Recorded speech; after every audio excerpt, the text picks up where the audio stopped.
I want you to move from overwhelmed by information to confident in what really matters. I want to help you move from being unsure towards direction and purpose in your healthcare. I want to introduce you to health experts. I want to let you in on tough conversations on women's health. I want to give you a place where you can lean in and learn how to take care of yourself. Let's transform your health. Let's get clear on your goals. This is Women's Health Unplugged. I'm your host, Dr. Jordan Robertson, Naturopathic Doctor. Welcome to what is an important episode, in my opinion, for Women's Health Unplugged. I'm Dr. Jordan Robertson. I'm Naturopathic Doctor, and today we're going to talk about supplements. Dun, dun, dun. And I love this conversation because it brings up so much about evidence-based integrative medicine. It sort of tries to bust some of the myths about integrative medicine or naturopathic medicine, but it also gives you a lot of skills for navigating this world as a consumer because it's not easy. This is some of our greatest challenges with the world of supplementation and nutraceuticals or botanicals is that these things live over the counter, which means that often consumers are making kind of direct to consumer decisions about their health and may or may not include supplements. And I really want you to have some tools and the questions to ask yourself before you start forking over all sorts of money and all sorts of hope to nutrients and supplements. I really want you to feel really confident about that. Now, if you are a practitioner who's listening, I hope that this episode gives you some food for thought, but also gives you some questions and language for how you can talk to your patients about the use of supplementation as part of their health journey and their health plan. Before we dive into today's conversation, though, I want to let you know about the Confident Clinician. This is who our episode is sponsored by today. The Confident Clinician is my online education platform for naturopathic doctors, for nutritionists, nurse practitioners, dietitians, and the purpose and goal of the Confident Clinician is to help you build your own evidence-based skills through modules and teaching on critical appraisal and how to better understand the evidence on things like nutritional supplements, but also is to save you time as a practitioner where we actually hand you practice in a box style support for medical topics. And we work together with our practitioners. We currently have a community of over 240 practitioners where we work with them every month on developing the standards of care in integrative medicine in North America and supply them with all the tools that they would need to be successful practitioners and confident practitioners with various health conditions. The reason that this episode is so important and really timely is that our enrollment for the Confident Clinician is now open for our summer term. We're taking in new practitioners as we speak, and if this is something that interests you, I'm going to put the link to the Confident Clinician in the show notes of today's episode.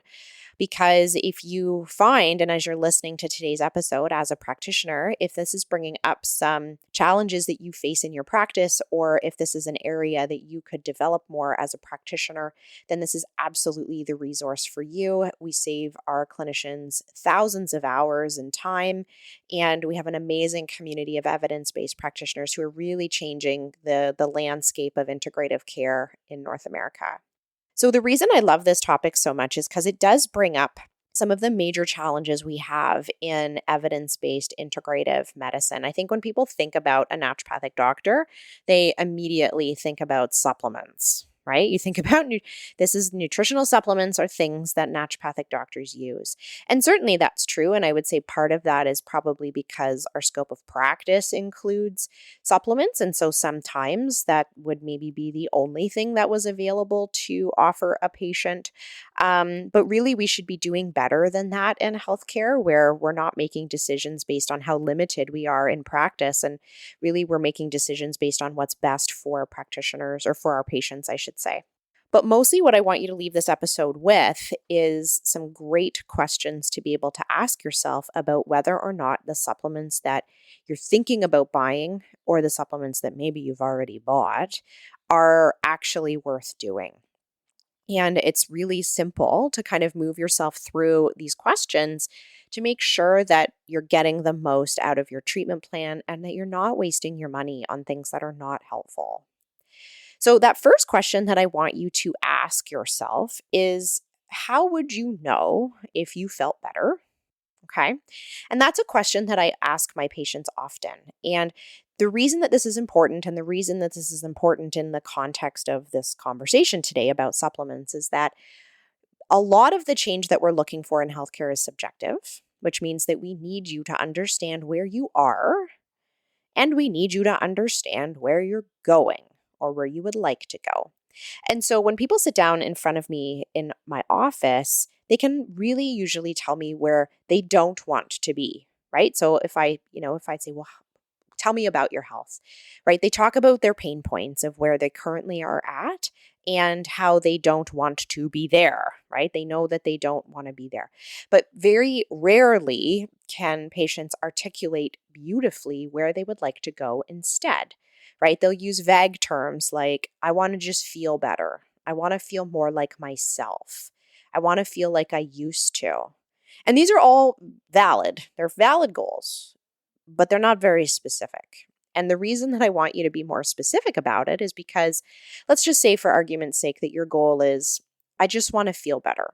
And you waltz through the natural food section or the health food store, and there's a supplement there, and it says right on the front, which of course it could never say this in Canada because of labeling claims, but maybe it says, will help you feel better.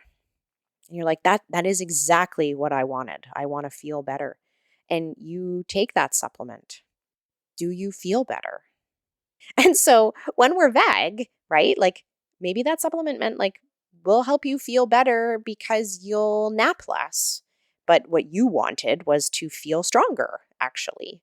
Or you actually wanted to have less headaches because then you really would be feeling much better.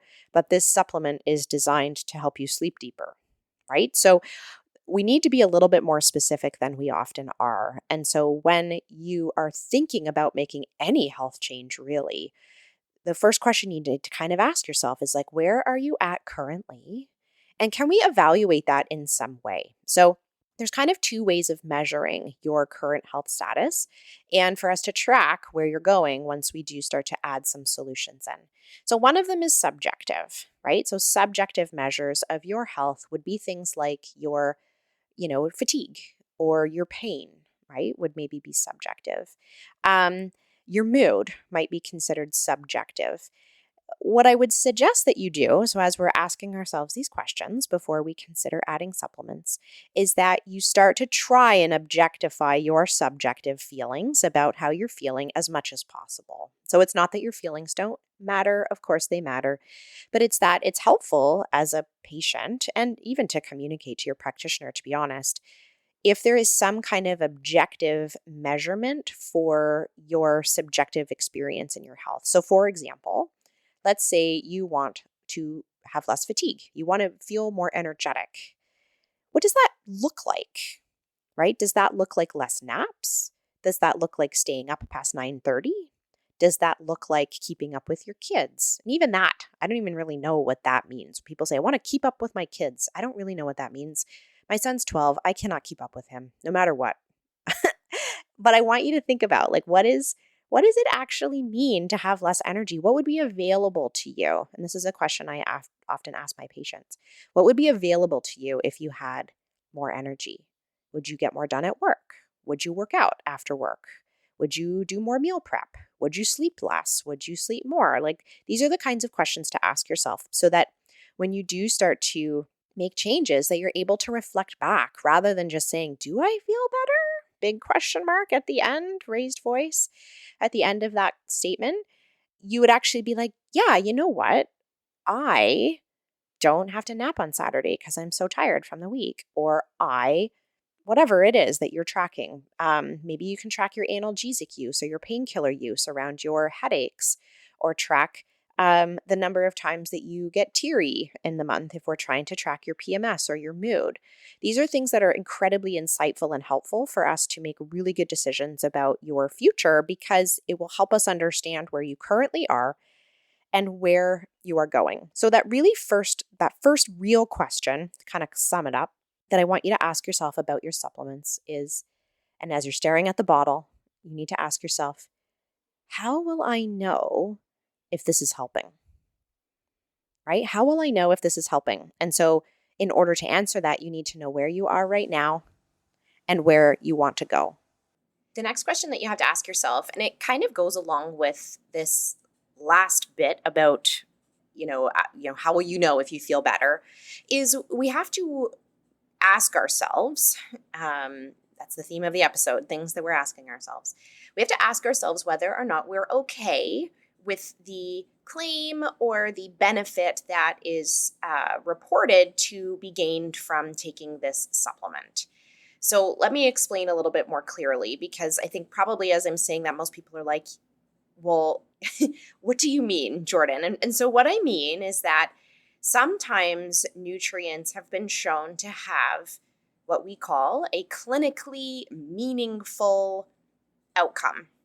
And what we mean by that is that patients notice, or that it's something measurable, right? It's clinically meaningful if we lower your cholesterol. It's clinically meaningful if you have less headaches. It's clinically meaningful if you get pregnant, right? Like, these are outcomes that we can see, we can measure, that we're happy with, that you're trying to achieve. So these are things that are important. There are also changes that can happen in the body that are not clinically meaningful, meaning that they may have been shown. So let's say the ingredient has been shown to change, the health of your cells, or they've been shown to be an antioxidant, but maybe we don't have really good evidence for what that antioxidant is actually going to do for you in your body. Those are maybe clinically irrelevant outcomes, or more, that if we asked the patient how they felt about the supplement, they wouldn't actually know. And sometimes there's things that are happening that are very important that you don't know, right? It's important that we lower your blood pressure. You probably won't know if that happens. But when we lower your blood pressure, we change your cardiovascular risk or your risk of having a heart attack, and that is clinically meaningful. What we don't know is whether or not giving certain supplements actually produces the change that we want them to have. And, the reason we end up in a bit of a trap with this in medicine is because often when we're studying things, we can't study the condition or the disease or the outcome as a whole. So let's just say cancer risk, for example. Cancer probably takes years and years and maybe even decades to show up enough in a person's body that it is detectable on some kind of scan. So there are not very many studies that will track people for years and years and decades to find out if the patient did end up with cancer at the end. I mean, we call this mostly observational evidence, meaning that we watch groups of people and we see kind of what's happening to them over time. And then we try and make some decisions or some conclusions about why those things happened to them. Was it their diet? Was it their community? Was it where they live? Was it their exercise? And so because so many conditions take years to kind of have that clinically meaningful event, like the heart attack or the cancer diagnosis, what we start to do in research is study things that happen way, way, way before that actual event, and hope that by changing those things that happen way, way, way before the event, that we actually affect the event. So if we go back to my cancer theory or cancer example here, if it takes decades for cancer to show up on a scan, well, what's happening earlier on in that process? Well, we have cells that are changing. We have DNA that has been damaged irreparably. I can never say that word. And now we're having the growth of an aggregate of cells that is too small to see on a scan, but they're still there. We may start to see little cell changes. We may start to see some signs of inflammation in that patient. We may start to see these little hints that something is going awry. If we use our heart attack example, decades before someone has a heart attack, they may start to have some changes to their cholesterol levels. They may start to have some changes to their blood pressure. And even maybe before that, we might start to see changes to their insulin resistance or maybe their abdominal weight carrying. Now, these are things that happen well before the actual event. And sometimes we focus our treatment or our efforts on these things because they're things that are happening sooner. We can change a cholesterol panel of a patient in 12 weeks, right? We can change those things relatively quickly. And we're going to hope that by changing those things, whatever it is that we're talking about, that it eventually changes that major clinically relevant outcome that we were going for at the end. Now, some of those examples I'm giving you for cardiovascular health are really, really well understood. We know that cholesterol is linked to heart attacks. We know this, no, it's a fact. And so we know that if we change cholesterol levels, that we can prevent heart attacks, right? We've studied this enough. We have a really good understanding that changing the predictive value of LDL cholesterol, we can change the lagging indicator of a heart attack.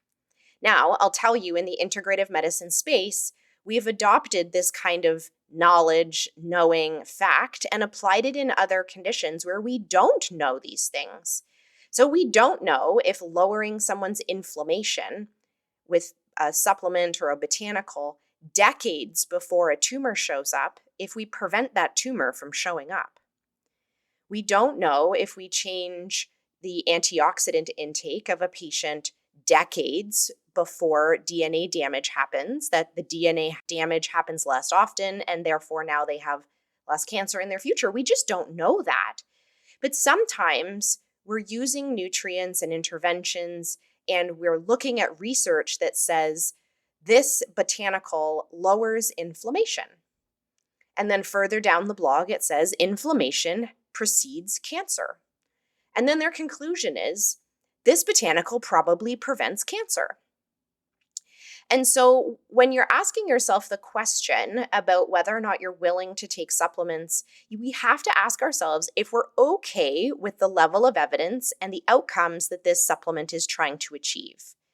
If I could give you a supplement that made your headaches go away 100% or cleared up all of your acne 100%, you would know it was working and you would be super happy with that outcome. Now, if you took a supplement that changed the bacteria on your face, which maybe will change the likelihood of you having some acne, suddenly that doesn't sound quite as good, right? Suddenly we're not sure if we're willing to take that supplement every day. And so we have to ask ourselves if we're okay with the kind of clinical outcome that this supplement is, reporting that you're going to have by taking it. And we do fall in this trap often, especially when patients are looking for answers, they're looking for a sign of hope, and they're trying to have some kind of control or autonomy over how they feel. I completely understand when people line up the 100 supplements they're taking and they say, well, this one's for inflammation, and this one's for cellular health, and this one is an antioxidant, and this one is apparently going to help reduce cancer risk. I mean, of course. And if that's the way you want your healthcare to go, and if that's how you want to, I'm going to use that term biohack, right? Because I think that's really what we're doing when we're talking in those terms. We're going to lower inflammation so that maybe one day you don't have cancer. Maybe. You're trying to biohack biological processes. And if that's the way that you want to use supplements, great. I just get concerned when we're assuming that the outcome is different at the end, when we actually don't have the evidence for that. I've harped before on the use of antioxidants in fertility care. We don't have a ton of evidence that women taking antioxidants for fertility care gets them pregnant any more often. It improves egg quality, we think. It might improve the health of the mitochondria in an oocyte, which sounds great. But in a lot of the studies, we haven't quite yet been able to show that women who take antioxidants have more babies. And if you ask the woman what she wanted to have a baby. She didn't want to have healthier mitochondria in her oocytes. So that question you kind of need to ask yourself is, Are you happy with the evidence about this? And we'll talk about where you're going to get that evidence from in a second. But are we happy with the claim that this supplement is attempting to make? If it's clinically meaningful and it's a meaningful outcome for you, awesome.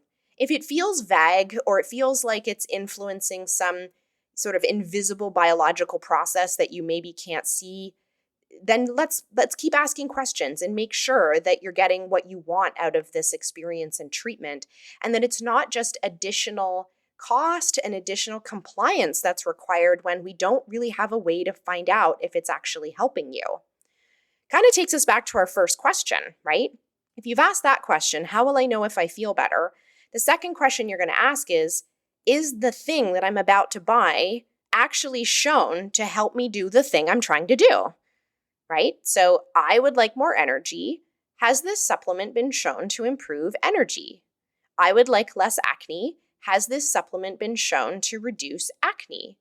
If you're just trying to have healthier skin with less oxidative stress, cool, right? There's probably supplements that will do that. But if you're looking for a measurable change, then let's make sure the thing you're taking actually has been shown to have measurable change. It's very often when I work with a patient and I prescribe 1 or 2 supplements that they go, that's it?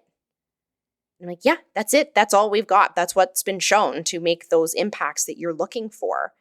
And then they often go, well, what about this? And what about that? And I read about this and I have a blog about that.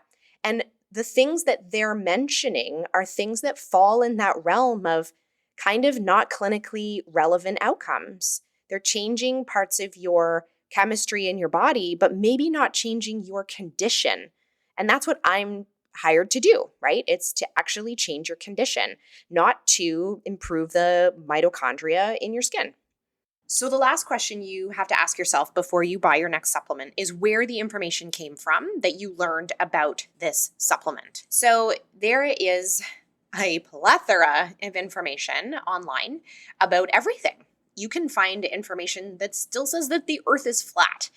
And so there is a remarkable amount of information online about health that is just downright not accurate, or it's like a frilly, maybe sparkly version of information that we sort of kind of know that makes something sound way better and way more effective than it actually is. So similar to question 2, where I said, is the thing you're going to buy shown to do the thing you're trying to do, is we will extrapolate from data we find in animals. We will extrapolate from data that we see in a test tube or in a petri dish. We will extrapolate data that we have found in a population that you are not in, right? Like we will show that something maybe helps with blood sugar and weight loss in type 2 diabetic men, and then go, hey, you know who else wants to lose weight? Young women. We should use this supplement in them too. And then suddenly we can create claims about something when it's so far removed from what the actual sort of scientific truth actually is. But as a member of the public and as someone who desperately wants to feel better than you do right now, reading a label or reading a blog that gives you some hope for your medical condition, like I understand why you add that stuff to your cart. I totally do. But I want you to think pretty hard about where that information is coming from, because most people can't identify their bias. And when we're buying supplements or when we're thinking about supplements, or if someone is even recommending supplements, we'll say, a regulated or unregulated healthcare practitioner, we need to really ask ourselves what the potential for bias is in the recommendation that's coming in.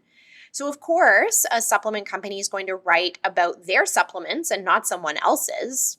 Of course, a practitioner who is part of a multi-level marketing scheme multi-level marketing company is going to think that those products are the best. Of course, right? Of course, if someone got better themselves by using a supplement, or they're pretty convinced that they got better using something, of course, they're going to think that you should do it too, right? And we often see this online where someone who, has less pain with their endometriosis because they've taken a supplement now is writing posts about how everyone with endometriosis should take this supplement.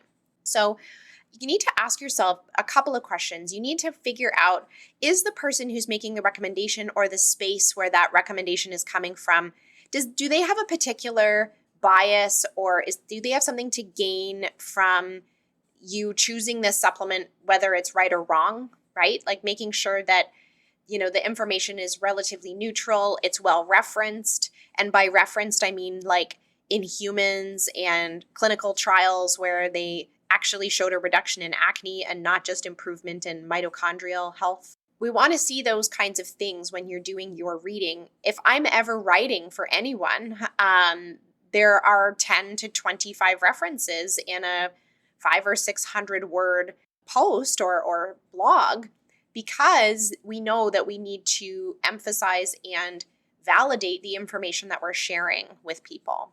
So you want to think about the bias of that person who's maybe provided the information, or the source that's provided the information. What do they kind of have to gain if you buy the supplement?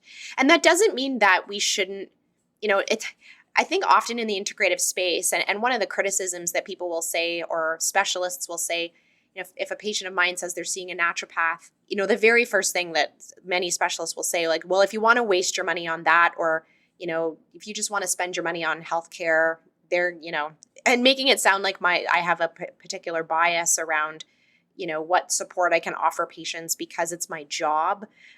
Just because a company profits from providing a service, if the service is great, or if the product is great, right? Like that is great. It's when the information that's being presented is not being done in a way that is in your best interest. That's what I'm mostly concerned about. So that's the one sort of bit of bias you need to think about. And then the other is your own bias. So did you pick it because it has a pretty label? When I was in my naturopathic training, I worked at a beautiful health food store in Toronto. And the number of people who would choose one B vitamin over another because the label spoke to them, or looked prettier, or felt like it was marketed towards them, was remarkable to me. But really, like, sometimes that is how we're making decisions about these kinds of things. And you want to be able to recognize that in yourself. How are you making that decision to include this supplement? Is it because you have a certain belief about what supplements do or don't do? Is it because you've heard somewhere that this supplement might be good? Is it because you've been guided that way in a very positive way with an interaction, with a practitioner who's supporting you? I'm not saying that all, decisions that we're making around these things are wrong, right? Like, there are some amazing supplements that have amazing clinical data to support patients in their health goals. But I mostly want you to be critical of the information that comes to you, the marketing that comes to you, and be able to think really critically about the way that you're making decisions in your own healthcare. Because if now you're at the end of this episode and you're like, well, God, Jordan, like, it sounds like I shouldn't take any of these 9 supplements I have. I mean, I'm not saying that. What I'm saying is that let's just think about it, right? Let's just not put our head down and spend a ton of money and a ton of time and a ton of resources on supplements when we haven't been able to ask ourselves those very basic questions about whether or not they're totally necessary, they totally work, and we didn't just choose it because it has a pretty label. So what do I do? What supplements do I take? And really, like, that's not a super relevant question, because it doesn't mean that because I do it that someone else should do it or shouldn't do it. I will say that I personally have some difficulty with compliance around taking things every day, especially when I'm not, really bought into whatever the health goal is that I am striving for. So if I have a particular thing that I'm trying to do, then for sure I can see the forest for the trees. I can see the benefit of compliance and being diligent. And then there's lots of months of the year where I'm not on a particularly, I'm not trying to move my health forward in any particular way, because generally my baseline health is very good, which I'm very grateful and fortunate to have. But there are some supplements and nutrients that from a woman's health perspective, things like fish oil and vitamin D, things that are helpful from a training perspective, like creatine and HMB, that I have used on a more regular basis to make sure that I can hit my goals that I have for myself as far as moving my health forward. But the other thing that you might notice is that, depending on what nutrients you're using, and you should have this conversation with your practitioner, is that compliance every single moment of every single day might not even be totally necessary for you to see progress. And with such our black and white thinking, we do it with nutrition too, right? Either we're on the plan or off the plan. There's evidence that some women may benefit from taking iron sometimes. There certainly can be in the moment uses for things like creatine and other supports for exercise that maybe don't need chronic use necessarily. Ask that question to your practitioner and be willing to have that open conversation about how often you're actually able to comply with the treatment plan that you've been given, to make sure that there isn't just a communication misstep there where maybe you can see improvement and benefit if you do some of the things you're doing sometimes versus having the level of consistency that you feel like you need to have. So just to recap on today's conversation, you got to ask yourself where the information is coming from. You got to ask yourself how you feel now and where you want to go. How do you want to feel later? So that you're really clear on whether or not what you're doing is actually having a positive impact. And the last thing you want to ask yourself is, has the nutrient or supplement or botanical or even medication been shown to actually do the thing that you're trying to do? And that's the hardest question to answer as a member of the public. You were not gifted or taught the research skills that are necessary to actually navigate medical research, which is why working with a regulated health professional can be such a valuable investment, right? If you think about the number of hundreds or maybe even thousands of dollars that people spend on supplements per year, if they'd invested that time and money into having someone help them navigate what their options were, my guess is they wouldn't be taking 9 supplements, right? And so the hardest of those questions to answer is, does the thing that you're taking do what you're trying to do? And I would say if that's a question that you can't answer, I would definitely suggest you reach out to someone who can answer it for you. I hope you enjoyed that episode of Women's Health Unplugged. My goal is to help you feel more confident about your health. Please remember that what we talked about today in the podcast does not constitute medical advice, nor was a doctor-patient relationship formed. If you have questions about your healthcare or about how today's topic pertains to you, please take it up with your family doctor, your specialist, or someone on your health team.